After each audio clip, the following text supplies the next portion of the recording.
Hey everybody, Dave Neal here, stand-up comedian and host of Bachelor Recap, a Guy's Review. Today's video, I wanted to preview the Nemacolin Woodlands Resort, which is where Matt James' upcoming season of The Bachelor was filmed. As we know, because of the pandemic, filming has been taking place in a bubble of sorts. So I'm going to take a look at the Nemacolin Woodlands Resort, which is in the middle of nowhere, Pennsylvania. And I have to tell you, the more info I found about this resort, the more interesting it became. It's owned by a wealthy billionaire businesswoman who also has a ad that was banned on the Super Bowl for being too politically incorrect. So I'm going to get into that. I'm going to read some one-star Yelp reviews of the resort.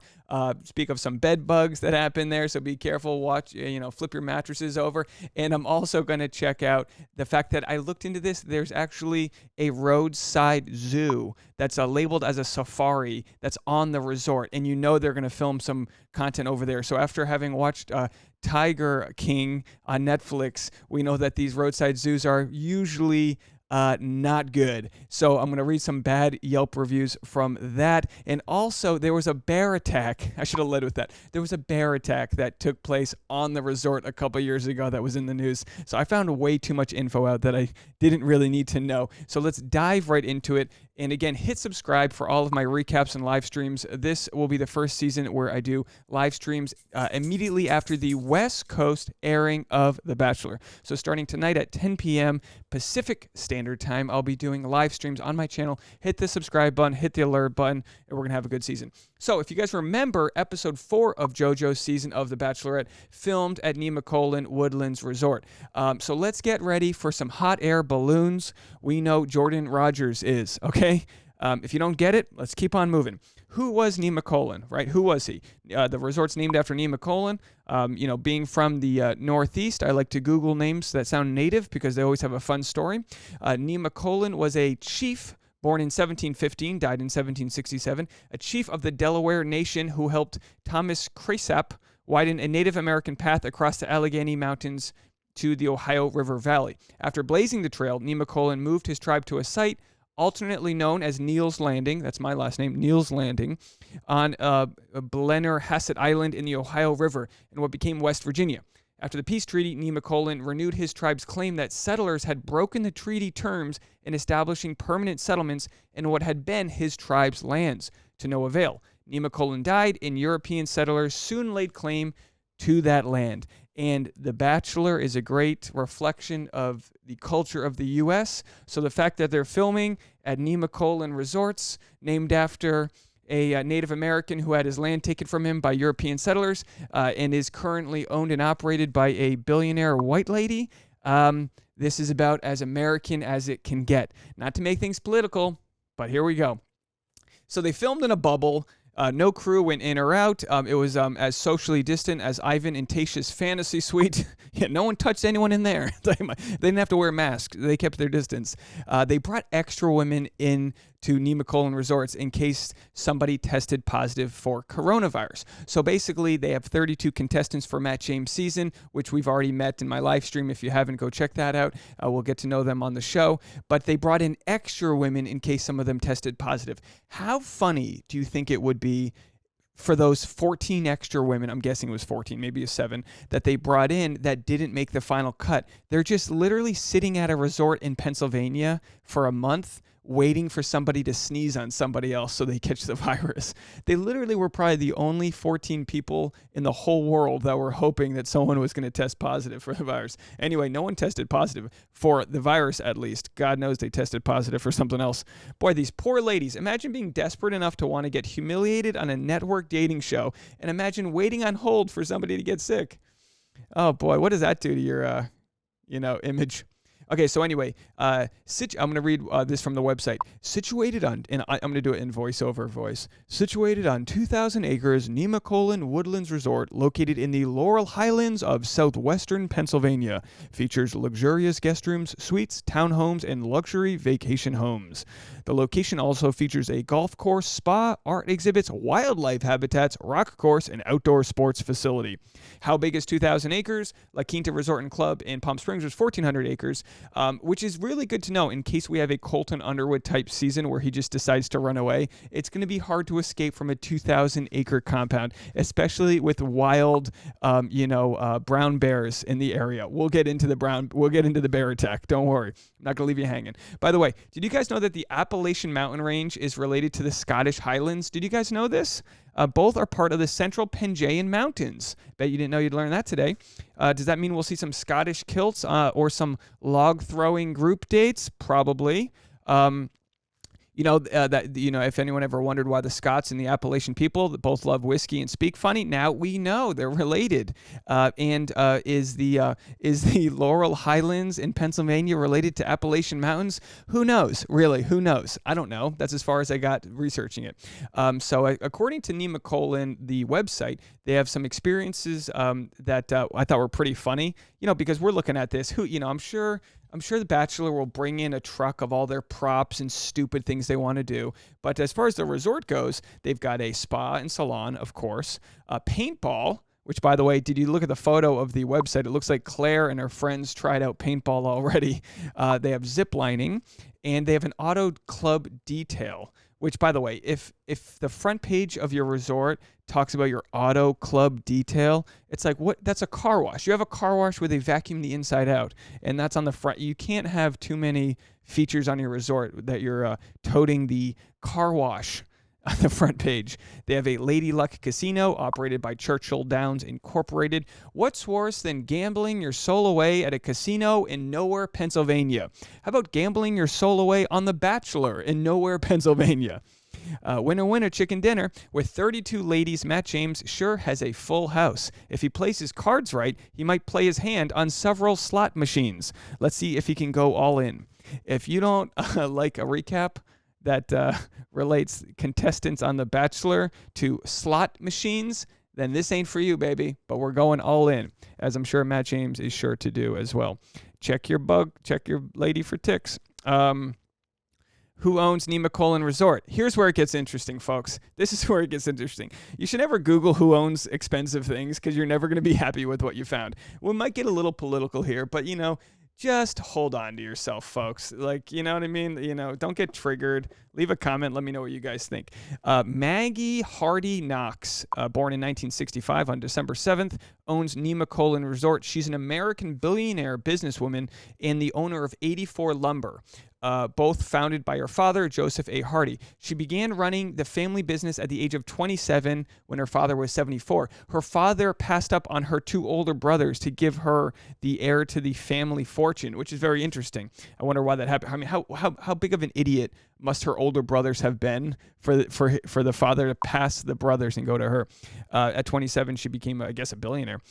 She looks like she's responsible for 90% of Yelp's one-star reviews. Look at that face. She has resting, let me speak with your manager face, and she looks like Zoolander's mom, okay? That ain't blue steel on those faces.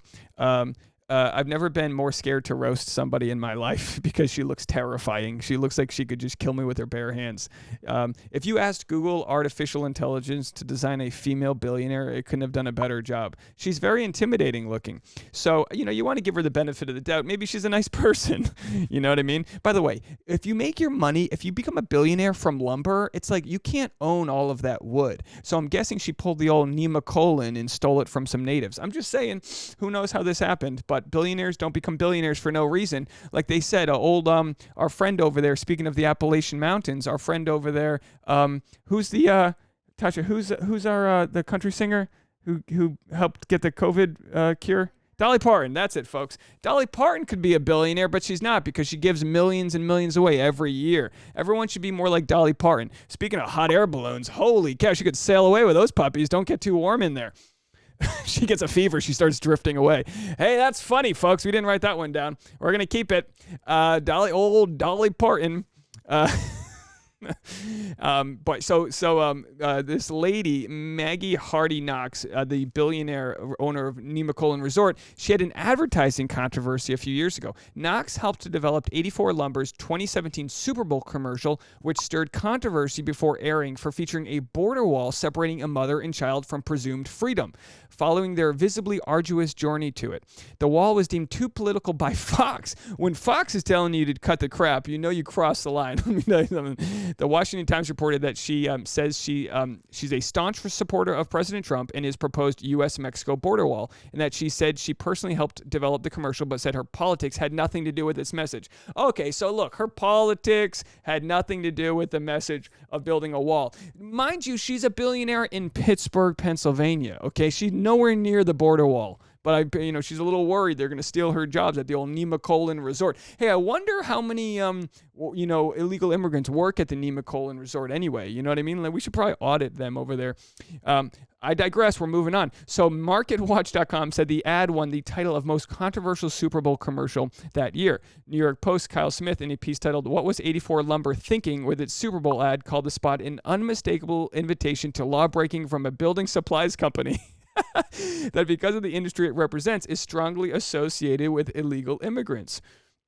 Maggie Hardy, whatever the heck her name is, she told Adweek the ad shouldn't be considered provocative at all. In fact, she says she voted for Donald Trump in the election, and the image of the door in the wall comes directly from Trump himself, who said he wanted a big, beautiful door in his wall for illegal immigration. So basically, in the advertisement that got banned, she had designed an advertisement, and it cost like something like $20 million for them to shoot this ad that never got aired. But they basically had immigrants walk up to the border wall, and then they see a nice, beautiful door in the border wall, and the door was built by 84 Lumber, and they walk through the immigration. Tasha looks at me like confused. This is bizarre. We got a bizarre billionaire. How out of touch. How about this? Use that lumber to build a nice cabin with a beautiful porch and some of those Cracker Barrel rocking chairs, and maybe sit out the discussion of a southern border wall, you Pittsburgh billionaire. How out of touch could you be? All right, moving along. And look, here's no debate on if you're for or against a border wall or whatever. It's just this slight intimidation. Like, you're allowed into our country, but only if you're going to be hardworking and respectable. It's like, okay, heiress to a $1 billion company, maybe you do work hard, but boy, the privilege that came with that lumber patio that you rest your soul on. Anyway, so we read some Yelp reviews from Nemacolin, and look, as much as I love The Bachelor, I am going to go hard on this resort. It has a 3.5 stars on Yelp. Perfect for Bachelor Nation. 3.5 stars is perfect because, let's face it, Bachelor Nation, we're not a 5-star resort people, okay? We're 3.5 stars. We are, go on Hotels Tonight, get the cheapest place that'll take a nice Instagram photo. That's who we are. Molly S. in Chicago on October 18th of this year gave a 1-star review. She said, very unimpressed, but this is my Yelp voice, very unimpressed by Nemacolin. My husband and I, along with another couple, had plans to visit Nemacolin in early October for a long weekend. We were alerted in August, 2 months before, plenty of time, that our reservations were canceled as the resort was planning to shut down a month later due to COVID. As a healthcare worker, I thought this to be a bit bizarre. If they were going to close due to COVID, why schedule it a month out? The friends we were planning to travel with looked into this a bit further and found that the shutdown was not in fact due to COVID, but rather the planned filming of The Bachelorette at the resort. It was The Bachelor, but I digress.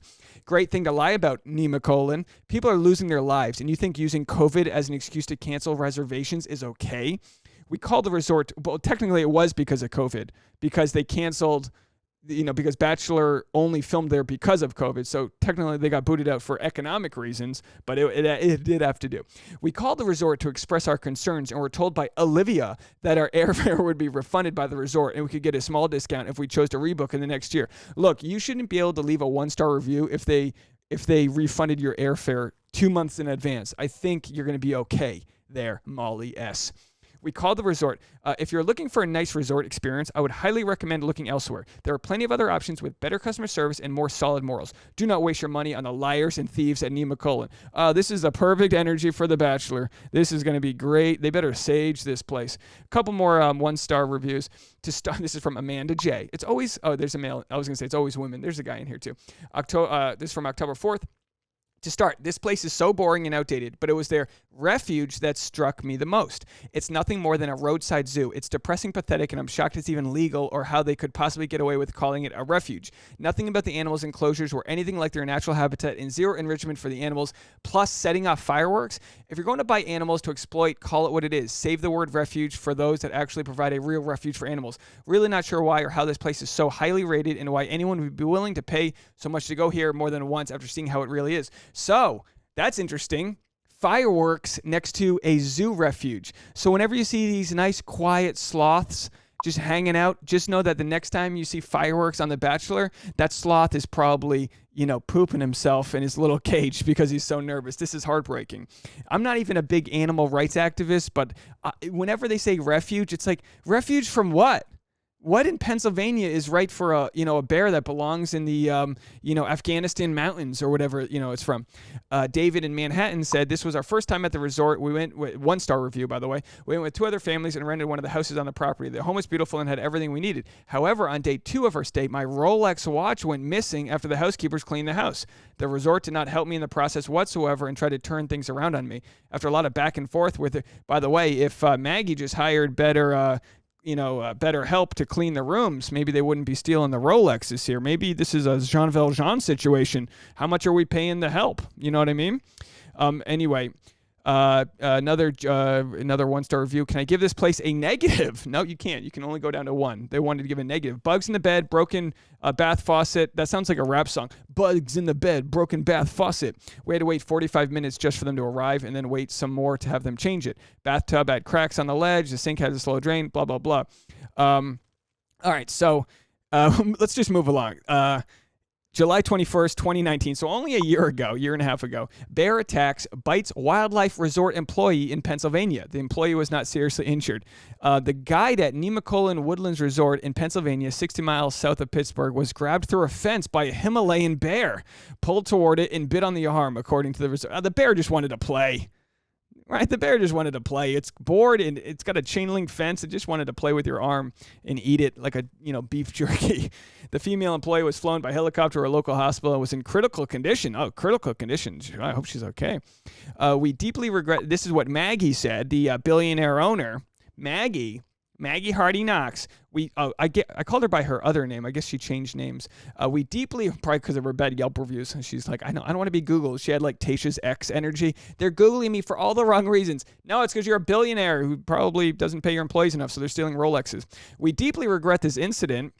She said in a statement, our thoughts are with our injured associate, our staff and guests as we focus on ensuring they receive the finest medical attention and counseling. I would love to find out if they covered her medical bills. I'm going to look into this. I'll get back to you guys. The resort said it would provide counseling to guests and staff who witnessed the attack. I'm sure. The poor 3-year-old that went to Mommy, I want to go see the bear exhibit. Next thing you know, some guy, Captain Hook comes out with one arm. The bear had been at the wildlife reserve for 9 years. No wonder. It's been there for 9 years. Send it back to the Himalayas. The organization advertises 1-hour tours where you can feed various livestock before viewing wolves, tigers, lions, and buffalo. Don't forget the bear enclosure where we hear the bears enjoy eating marshmallows. They enjoy eating arms, too. Marshmallows and limbs. How's that for a s'more? You just put the marshmallow between the forearm. The bear had not been put down, the Pennsylvania Game Commission said. Oh, well, that's nice. Billionaires, bear attacks, and babes. How good of a season can you get? Billionaires, bear attacks, and babes. So yeah, I had some other lower level reviews, but I guess we'll share them with the live stream. I just think it's fascinating, folks, what's going on over there in Pennsylvania. There's going to be a lot of drama on this season, and this is just a little bit of the landscape for what to expect within the resort itself, because you can't make art on a bad canvas. And boy, do we have a crummy canvas. But they're going to shoot the fireworks off. A bear's going to bite off an employee's arm. Somebody's going to get bed bugs, and Matt James might get lucky on the old slot machine. I've been Dave Neal, and I will be doing recaps the morning after every single episode this season and live streams as soon as the episode ends, West Coast time. Thank you so much for subscribing. Leave a comment below and let me know what was the most interesting part of this story. And God bless you, Nemacolin. May you rest in peace. Bye, everybody.